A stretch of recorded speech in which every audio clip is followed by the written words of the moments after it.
হাসপাতাল আছে কিন্তু নেই পর্যাপ্ত পরিমাণে ডাক্তার। ঘন্টার পর ঘন্টা লাইনে দাঁড়িয়ে রোগী, আত্মীয় স্বজনেরা। শতাধিক রোগীর বিপরীতে মাত্র 2 জন ডাক্তার।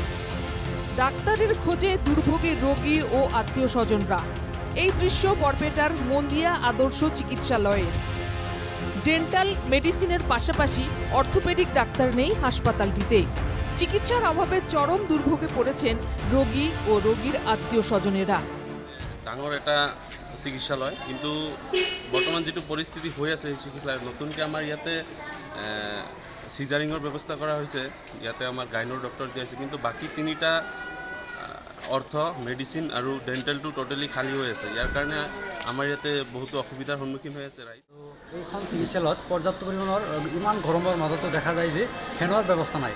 এই গৰমত ৰোগীবিলাক এনেই মৰি যাব যদি এই হস্পিটেলত আহে। আৰু দেখা পাইছোঁ যে প্ৰেগনেঞ্চি কিছুমান ৰোগী থিয় হৈ আছে, বহাৰ ঠাই নাই। মই অসম চৰকাৰক অনুৰোধ জনাইছোঁ যাতে এই হস্পিটেলত ডক্টৰ দিয়ে আৰু পৰ্যাপ্ত পৰিমাণৰ ফেনৰ ব্যৱস্থা কৰে আৰু বহাৰ কাৰণে চকীৰ ব্যৱস্থা কৰে অসম চৰকারক। এদিকে দিন দিন বাড়ছে রোগীর সংখ্যা।